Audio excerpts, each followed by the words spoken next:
레위기 1장. 여호와께서 만남의 장막에서 모세를 부르시고 말씀하셨다. 이스라엘 사람들에게 다음과 같이 지시하여라. 너희 가운데 누구든지 여호와께 가축을 예물로 바치려거든 소나 양을 예물로 드려야 한다. 누구든지 소를 모조리 살라 바치는 번제물로 바치려거든 아무런 흠이 없는 수컷을 갖다 바쳐 여호와께서 흐뭇해 하시도록 하여라. 그것을 만남의 장막 문간으로 끌고 가서 그 머리 위에 손을 얹어라. 그렇게 하며 여호와께서 그것을 죄를 벗겨내는 제물로 받으실 것이다. 제물을 바치는 사람은 먼저 그것을 여호와 앞에서 잡아라. 그러면 아론의 피를 물려받은 제사장들이 그 피를 받아 만남의 장막 문간에 있는 번제단 사방에 뿌려야 한다. 그런 뒤에 제물을 바치는 사람이 번제물 가죽을 벗기고 살덩어리를 점이면 아론의 피를 물려받은 제사장들이 번제단 위에 불을 지피고 그 불 위에 장작을 잘 버려놓은 후 점여놓은 살덩어리와 머리와 고기의 기름덩어리를 펼쳐놓아라. 그 사이에 제물을 바치는 사람은 그 제물의 내장과 다리를 물로 씻어라. 그러면 제사장은 씻어놓은 내장과 다리도 번제단 위에 잘 올려놓고 그것을 모조리 살라야 한다. 이렇게 번제물을 모조리 불에 살라 바쳐서 향기로운 냄새를 풍겨 여호와를 흐뭇하게 해드려라. 누구든지 양이나 염소를 번제물로 바치려거든 아무런 흠이 없는 수컷을 바쳐야 한다.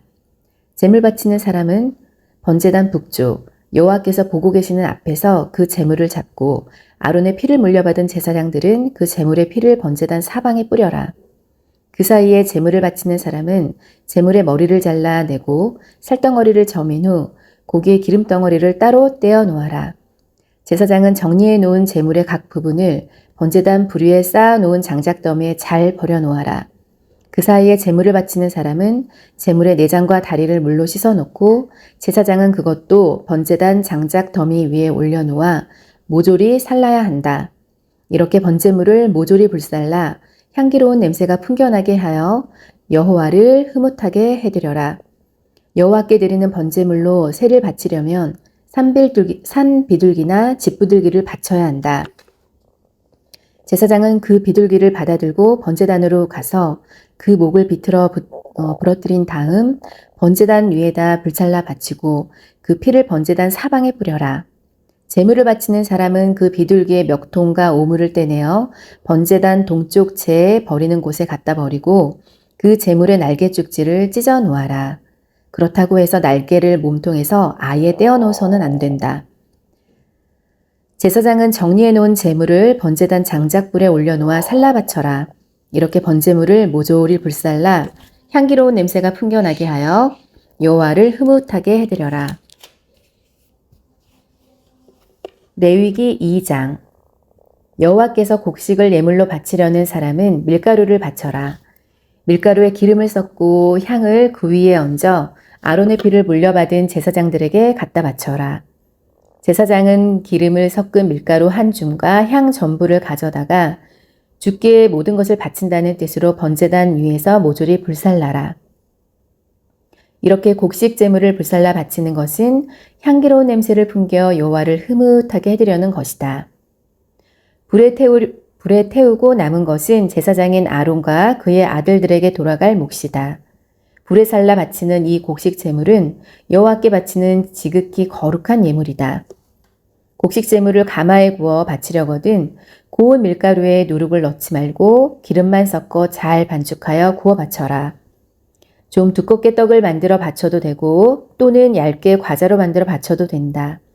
곡식 제물을 가마에 굽지 않고 넓적한 판에 구워서 바치려거든 고운 밀가루에 누룩을 넣지 말고 기름을 잘 섞어 반죽한 다음 여러 조각으로 나누어 기름을 두르고 구워서 바쳐라.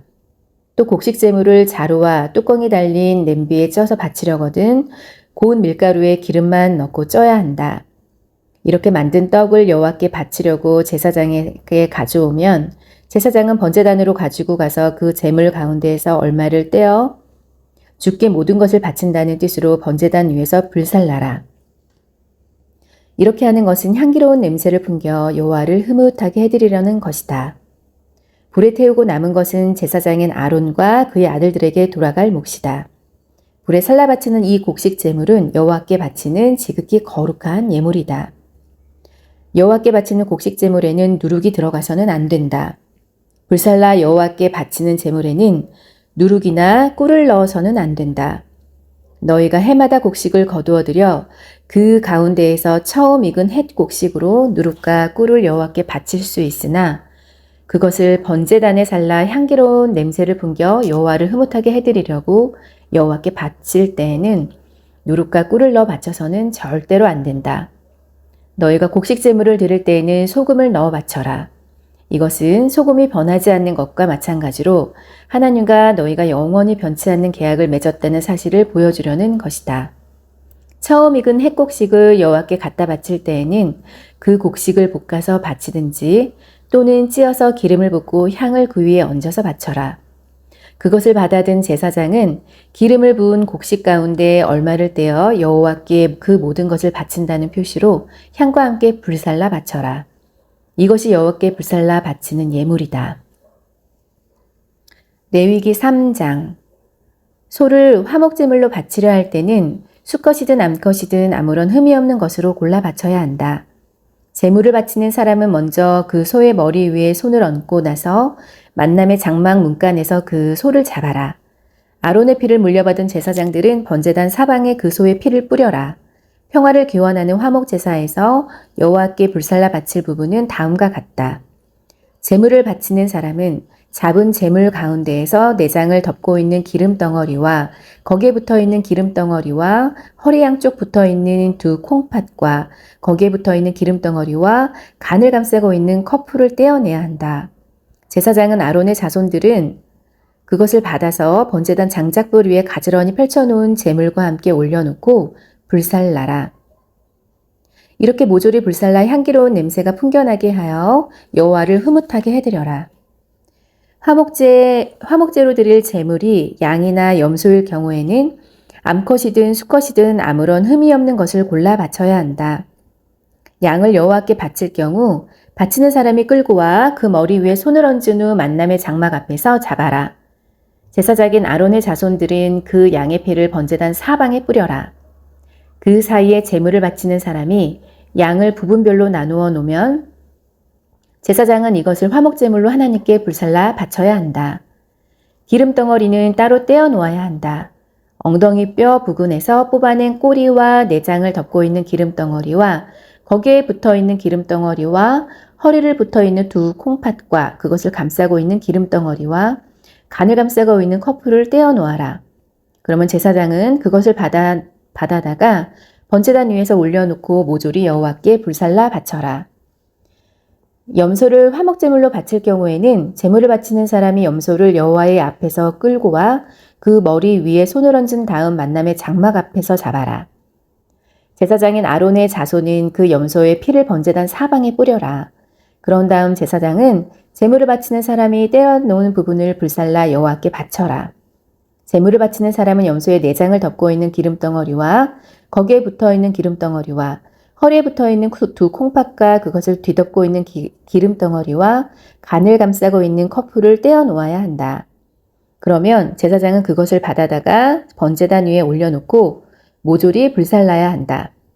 이렇게 제물을 번제단 위에서 불살라 향기로운 냄새를 풍겨 여호와를 흐뭇하게 해드려라. 기름덩어리는 모두 다 여호와의 차지이다. 그러니 너희는 기름덩어리와 피는 먹지 말아라. 이 규정은 너희가 어디에서 살든지 대대로 꼭 지켜야 한다. 예수께서 또 그들에게 말씀하셨다. 등불을 켜서 돛박으로 덮어두거나 침상 밑에 두는 사람이 어디 있겠느냐? 누구나 등잔대 위에 두지 않겠느냐? 아무리 감추어 둔 것이라도 언젠가는 드러나기 마련이다. 들을 귀가 있는 사람은 들으라. 이 말을 명심하여 들으라. 너희가 남에게 달아주면 주는 만큼 받을 뿐만 아니라 덤까지 받을 것이다. 누구든지 가진 사람은 더 받을 것이고 가지지 못한 사람은 그 가진 것마저 빼앗길 것이다.